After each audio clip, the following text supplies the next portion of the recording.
The development of an athlete is a very widely discussed topic in the sports world. There are two main types of development among athletes: physical development and mental development. But what does it mean to develop mentally, and what does it mean to develop physically? So I think physical and mental preparedness for an athlete they're both important. On the physical side of things, you gotta weight train, you gotta eat right, you gotta sleep, you gotta do like your skill work as an athlete. So that's one side of the coin. And then mentally, you have to be focused, you have to be invested, you have to be committed and disciplined. You can use a plethora of different terms for that, but I don't think anyone really is more important, but I think they both hold extreme significance. But for every athlete, I think it's different. I think as an athlete, you need to know yourself and know what's most important for you. You could be a super swole guy and mentally you're not there. You might not be invested. You might have some anxiety, or you might have some mental performance issues that you got to address, or vice versa. I think that's what's most important, is realizing what you are as an athlete and where you lie on either side of the coin. Okay. Well, I'll start out by saying that there's three areas. There's the mind, the body, and the soul. You got to have all three. Okay. The body is the physical plant. That's the muscles, the tissue, the size, the power, the speed, all those things that you have to become an athlete. And you can be the strongest, the fastest, the quickest person in the world, but if you don't have the other two elements, then you're a waste of time. The other one is the mental. The mental part of it is the mind, being able to handle the pressure, handle the problems that come along with it. Because in training, you don't just go in a straight line up. There's peaks and valleys in there. There's a yin and yang. There's what goes up and comes down. That's the waves, the low tide and the high tide. And so the mind is the athlete's ability to handle that kind of pressure, handle that things when things are not going good and things are going good. The soul is the foundation. That's what gives you the solid rocks ability to be able to handle and juggle both of those two, the mind and body. So if you got all three, you got it made. It's like a three-legged stool. Okay, as long as all three legs are on the ground, you're going to sit fine. But if one leg is short, then the whole thing falls down. So mind, body, soul, the three elements that you have to have. Now that we know a little more about physical and mental development, let's take a deeper look into how current and former athletes feel is more important to them. The mental aspect of baseball is very important. It's very essential in their daily lives as baseball players. Compared to the physical aspect, you can be the best shape of your life. You can be the best shape of a baseball player. You can perform to the best of your abilities, practice as hard as you can for 10 hours a day, but will it really affect the outcome of your performance in game? Not so much. Baseball is a sport that's almost 90% mental and 10% physical, where your mental aspect takes on a lot. If you go in a game thinking negatively, your performance will most likely come out negative.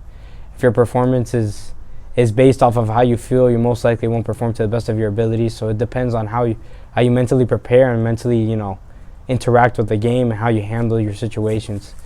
If you fail and you continue to have that mentality of failing, you'll continue to fail physically. So it all depends on the mental aspect. If you're positive, you continue to create that positive mindset and have if you have the same confidence when you're standing up to the plate, mental confidence and the mental ability to stay strong even when you're doing wrong, you'll be able to perform in the right ways and in the best ways. When you let your mental take over your physical is where sometimes it can go the wrong way for you. As far as which part of the physical or the mental aspect that I think is more important is, I feel like the mental aspect of things are very important, because that is something that a lot of athletes in general struggle with, but I think more so even from the female aspect, just because a lot of times they want to come off and feel as though they have something that they have to prove, and they're wanting to act as though they have this really hard exterior just to kind of just to prove a point against somebody. Say if they're competing for a position or anything like that, or even if it's just everyday life, whether it's classes, they feel like they have something to prove in the classroom to their teachers, really just with everything. And that can also factor into the physical aspect of things, because if someone is having difficulties mentally, then it can also show in a physical aspect, whether that's them losing weight, them them kind of excluding themselves from their teammates, from their classmates, even just not going to class in general. So I think it starts from the mental aspect, and then it definitely feeds into the physical aspect.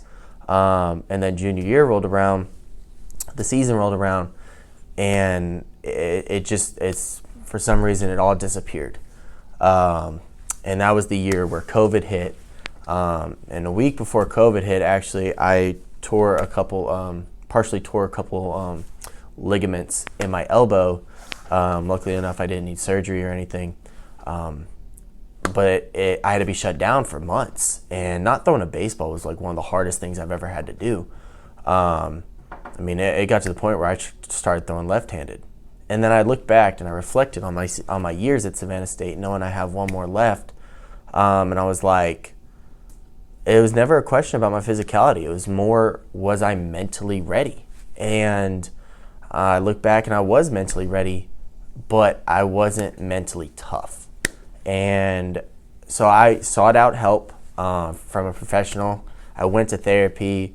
Lucky enough, my therapist, he was a former college athlete. So he understood the ins and outs of being a college athlete and being an athlete in general. And we just worked through a lot of things. We worked through when things don't go the way that you have planned in the head, to stay grounded. I look back at my film before therapy and after therapy, and you would see my head literally spinning around the mound. And my teammates knew, as well as my coaches knew, as well as I eventually learned, I wasn't there anymore. And unfortunately, I had to be pulled. But then I look at video after the fact, and I would pinch my pants as a way to say, okay, Manny, I'm grounded. Something happened. Take care of the batter at the plate, maintain the runner at first or second or whatever, and go about doing your business. And if you look at my numbers and my stats before therapy and after therapy, night and day, except for one outing where I just didn't have my stuff that day. But you take away that outing, I put up zeros the whole season. I felt confident. I felt I can go and do anything I ever wanted to. If I wish I went to therapy a lot sooner, but of course it's a journey, not a sprint. It's a marathon, not a sprint. So yeah, that's basically where I'm at, where I stand with whether it's more physical or it's more mental. And it really is mental. I mean, you can have all the strength, all the right mechanics, do all the right things, hit all the right buttons, but if you're not sound up here, this doesn't mean anything. So baseball is super mental, but also another mental sport is football. Mental health is definitely important when it comes to sports, because everything starts mentally. When you're on the football field, you have to know the playbook, you have to know the play, you have to know your assignment, where you have to be in certain situations. And it's hard to do that when mentally, like, you're clogged up from social problems or problems off the field. So mental health is definitely like an important thing when it comes to sports. It's definitely something that shouldn't be taken lightly. There's a lot of people who quit sports just because mentally they weren't there. They weren't clear-headed, and they felt like all the problems off the field prevented them from being as great as they possibly could have been on the field. So mental health is definitely a big issue when it comes to sport-related things. The mental and physical development of athletes is a very opinionated question. Current and former athletes will each have different opinions based on their sport and whatever variables go into playing that sport. It's a long debated question: physical or mental development? What is more important?